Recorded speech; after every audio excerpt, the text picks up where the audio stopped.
Thanks for watching Coral Gables Television. Today on Coral Gables Now, the Strategic Initiatives Team is a new concept at the Coral Gables Police Department.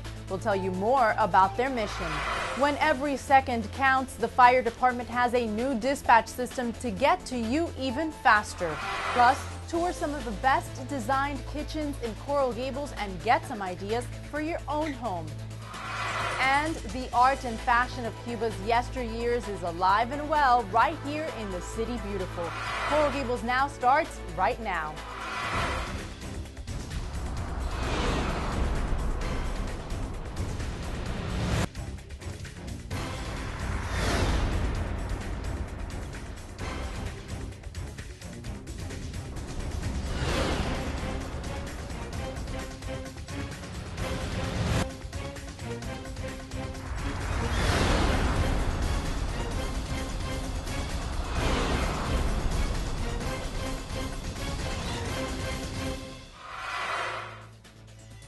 Welcome to Coral Gables Now. I'm Belkis Perez. There have been a few changes at the police department that we felt were important for you to know about. Among those changes is the creation of a strategic initiatives team. Joining us today is Lieutenant Ed Clotton from the Coral Gables Police Department. Thank you so much for joining us today, Lieutenant.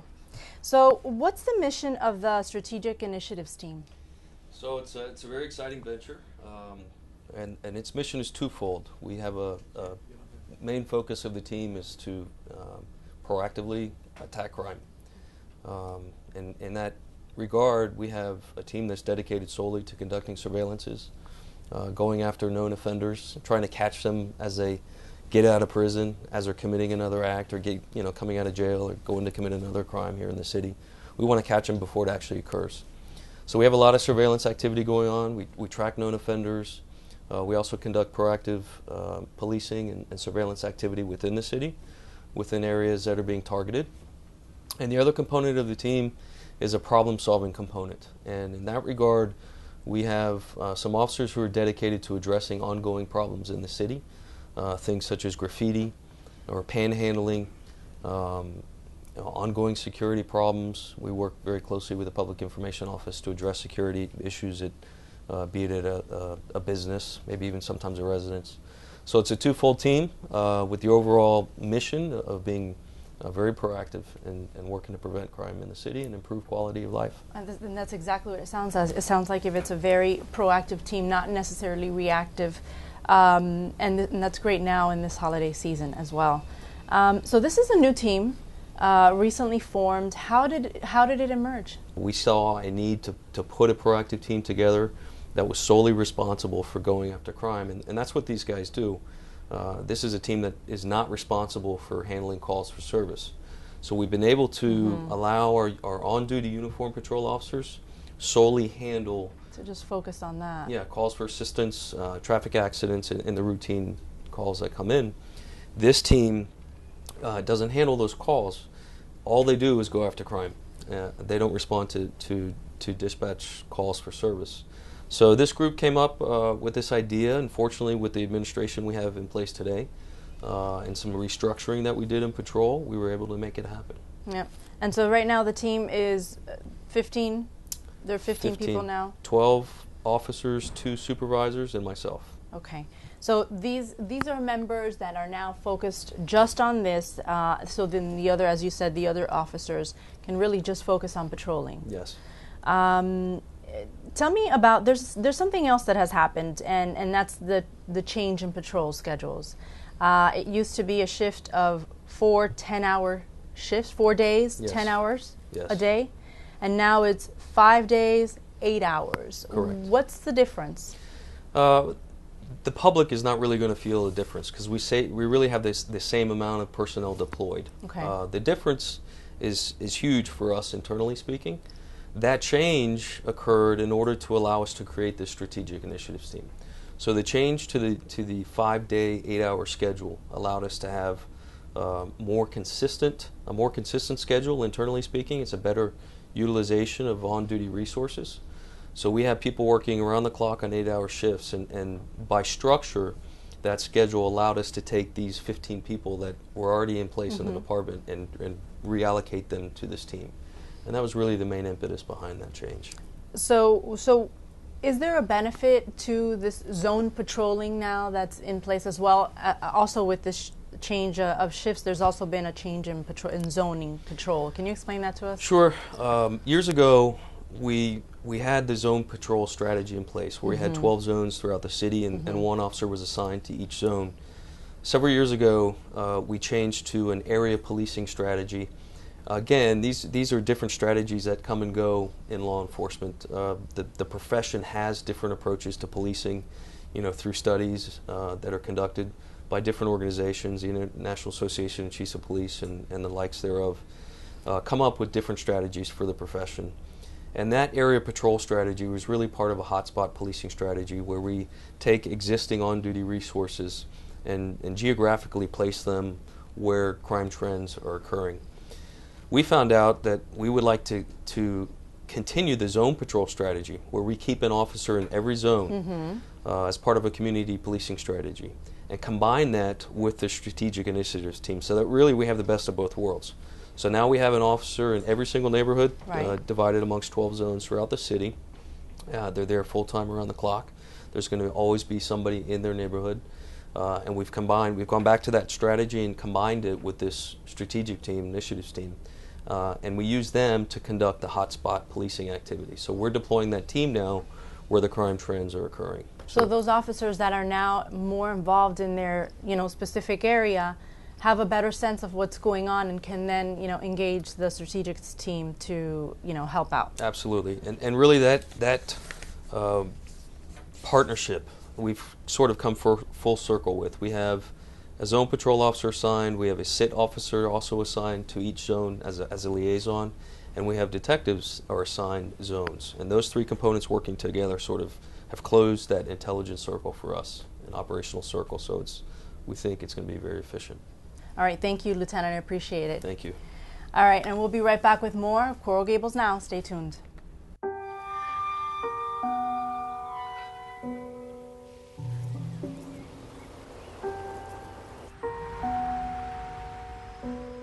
To the list of places you might find sexual predators, add this one.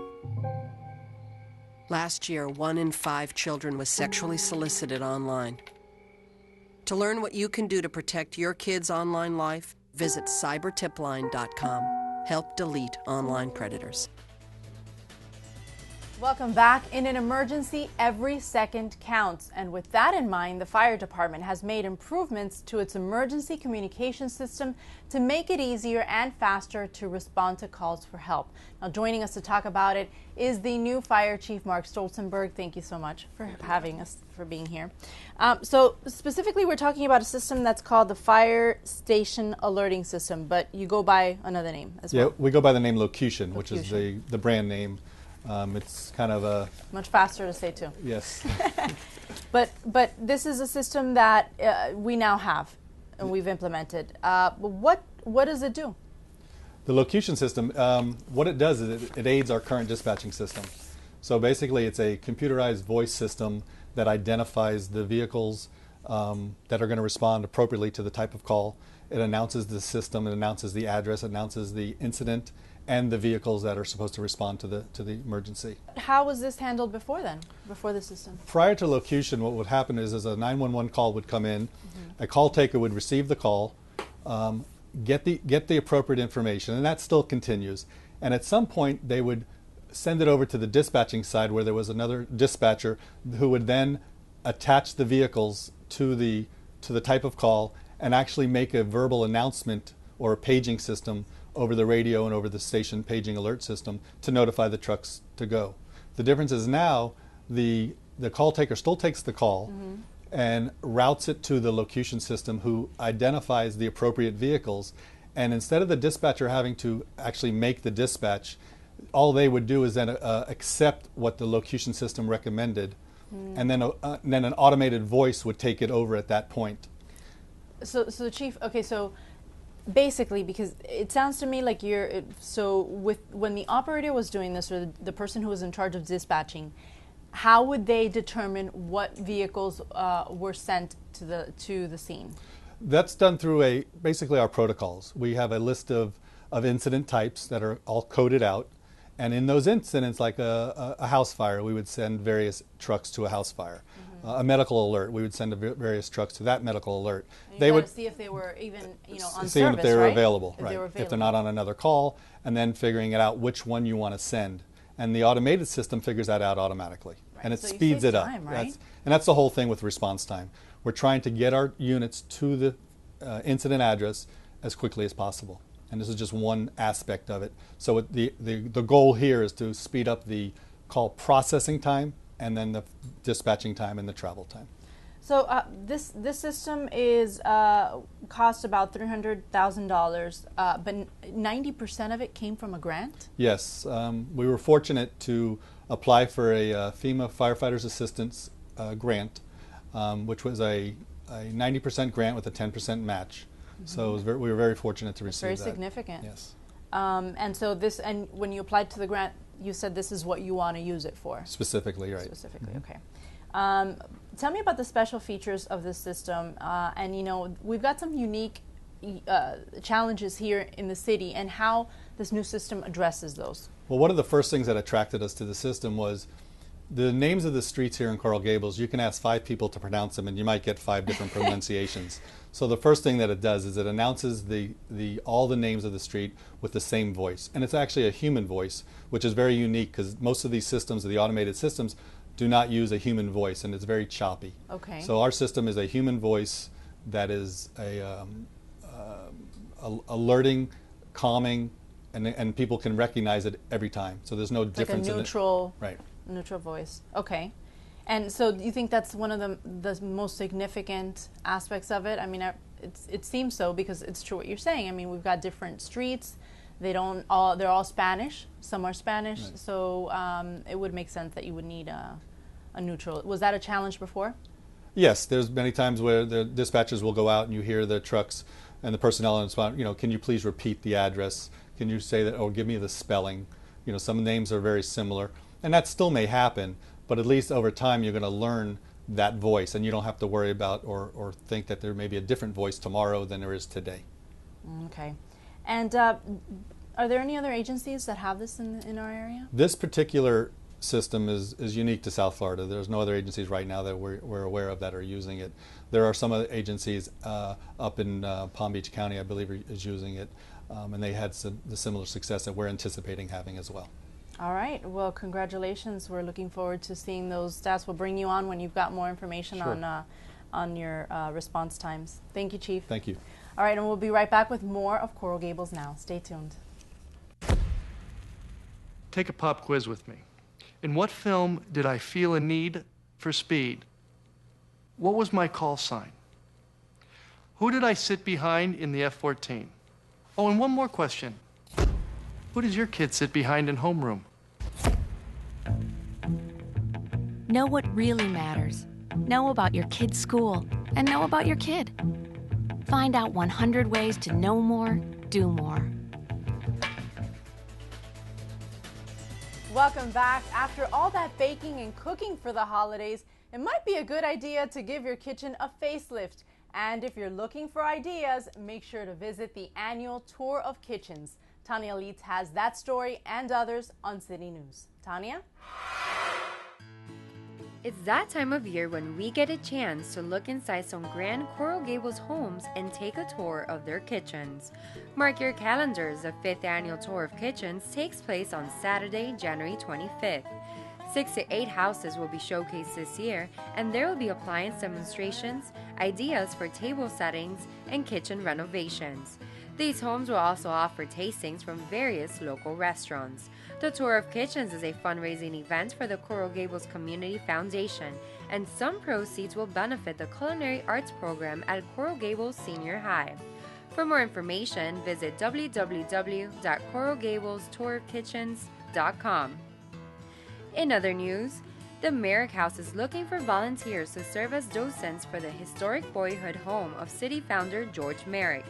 Those who are interested and can devote 1 or 2 afternoons per month will learn all about the home's history and will conduct public tours each Wednesday and Sunday afternoon. The Merrick House, located at 907 Coral Way, is a beautiful example of regional architecture, and it exists today much as it did in the 1920s. If you would like more information, contact the city's Historical Resources Department at 305-460-5093. And mark your calendar. The Farmers Market returns to Coral Gables after the holiday season is over. Every Saturday morning through the end of March, head over to Biltmore Way in front of City Hall for locally grown produce and freshly baked goods. There will be plants for sale, cooking and gardening workshops, and activities for the children. This year, there will be a few new vendors as well. The market runs from January 18 through March 29. The hours are from 8 a.m. to 2 p.m.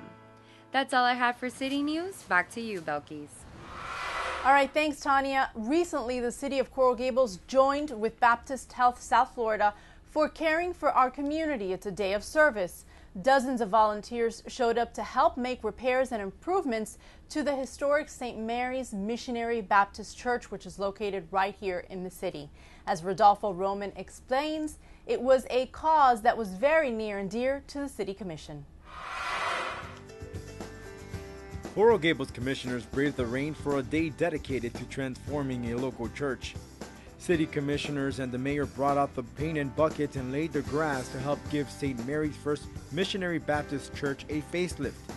That this is the oldest church in the city of Coral Gables. So this is something that has significant historic value and it needs to be preserved. 75 volunteers, we're out here changing the grass, doing some landscaping. We have corrected all the issues in regards to the sidewalk. We've worked on the driveway. We have painted the exterior facade of the building. We're tearing down some old trees that had died in the back. The effort was part of a partnership with Baptist Health South Florida. City officials volunteered their time to help reconstruct both the interior and exterior portion of the church. Coral Gables was incorporated in 1925. This church was there in 1920. So the church is our oldest church in the city of Coral Gables and outdates the city itself. So restoring a church that has not been restored in 50 years and being able to give back to the community is really a good thing for the city of Coral Gables. We're very excited to be here. Anytime you can give back to the community, everyone wins. And it's really been great, and you can see it's really coming together nicely, so we're very excited to really help this community, and we really look forward to a great relationship moving forward with this neighborhood as well as the surrounding community. The hard work paid off as the church went from looking like this to this. For Coral Gables Now, Rodolfo Roman. All right, thank you, Rodolfo. Still to come, we all have special keepsakes we treasure, but how much are they really worth? Some Coral Gables residents found out when the Antique Roadshow pulled into town. We'll be right back.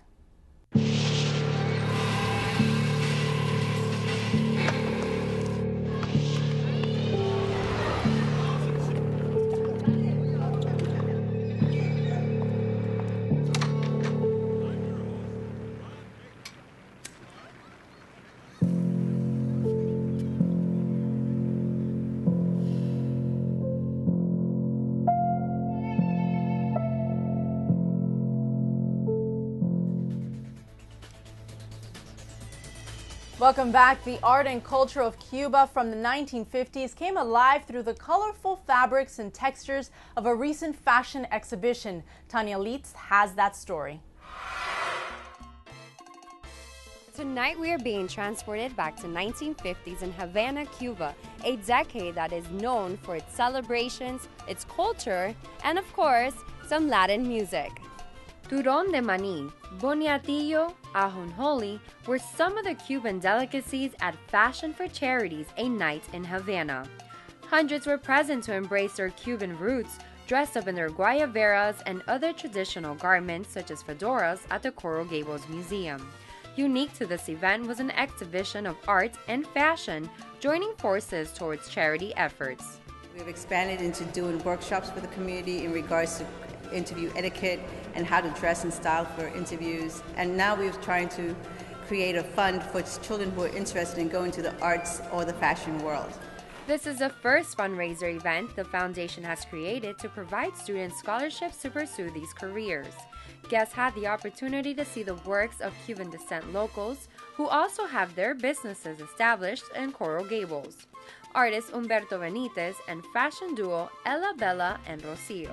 Ella Bella and Rocio, they are just mother and daughter designers, and they're Cuban. And we thought, they have the fire, and just the designs are amazing. They do a lot of wedding dresses and like evening gowns and stuff like that, and it's just the creation, because it's mother and daughter, it's great. And Humberto Benitez, which is the painter too, so it was like this was a great combination and collaboration between the two of them. Benitez's paintings distinguish themselves from its vibrant colors, oftentimes blending charcoal with the native red clay soil. But exclusive to this event was a painting titled Hilda, dedicated to Benitez's dear aunt in Havana, who was a couture seamstress, which intertwined with the theme of this exhibition. And to wrap up the night, guests went out to the patio to enjoy their gourmet Cuban food, cocktails, cigar rolling, and salsa performers. It was a night to reminisce and celebrate the heritage of many local residents. For Coral Gables Now, this has been Tanya Leeds. All right, thanks, Tanya. I loved the dresses. And changing topics, have you ever watched an episode of the Antiques Roadshow? That's where antique dealers and auction houses appraise your personal treasures for free and give you a history lesson along the way. Well, the Antique Roadshow made a quick stop in Coral Gables recently, and we sent Rodolfo Roman in search of treasures for us. Belkis, if you're an owner of several antique items, then the Palace Coral Gables was the place to be. The Antique Roadshow of PBS paid a visit and assessed several items. Items dating back 100 years were on display in the city. No, it wasn't at the Coral Gables Museum. Instead, the Palace highlighted these unique historic pieces. People from all over South Florida brought their antique items to be assessed by an appraiser of PBS's hot show, Antique Roadshow. It's a great show that started in England and was brought here just under 20 years ago, and it's been very popular since. We hope to educate folks about the things they have in their homes. Visitors patiently waited for their keepsakes to get an assessment and an estimated price. Some people were surprised by the outcome, but others were disappointed to hear the value. On the hit TV series Antique Roadshow, you never know what will turn up. Many items are rare collectibles with a hefty price, but as it turns out, there was no showstopper in Coral Gables. So instead of selling, many people decided to keep their personal treasures, like Elaine, who brought her Chinese art. That I would like to keep as a family heirloom. So I think these are things that once you know what their values are worth, and I think you have a deeper appreciation for the piece, that it's just not just a copy. Well, here at the Palace, there were several items that came from different countries, including this one right here that's from Russia. I have Brian White here, who brought his item, and it was assessed. Now, what did you learn from it? Well, I learned that we don't know still what its value is, but we got information as to where we can get that, and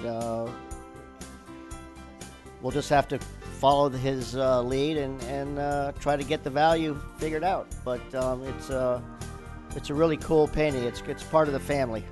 The lesson here: the value of the items appraised was a reality check for some. So a strong personal tie to your antiques doesn't increase its physical value, only its emotional value. For me, it's always about the people's stories that they have and where they got it, how they got it through many generations, and why it's special to them. The show travels across the country, but this time around, only the appraiser came to provide a personal assessment of the objects, and in such a beautiful location, he also appraised a few items which are part of the Palace. The visit to the Palace by the Antique Roadshow of PBS was a success, and members here of the Palace are telling us that more than likely they'll return in 2014. For Coral Gables Now, Rodolfo Roman. All right, thank you, Rodolfo. We'll be right back with more of Coral Gables Now.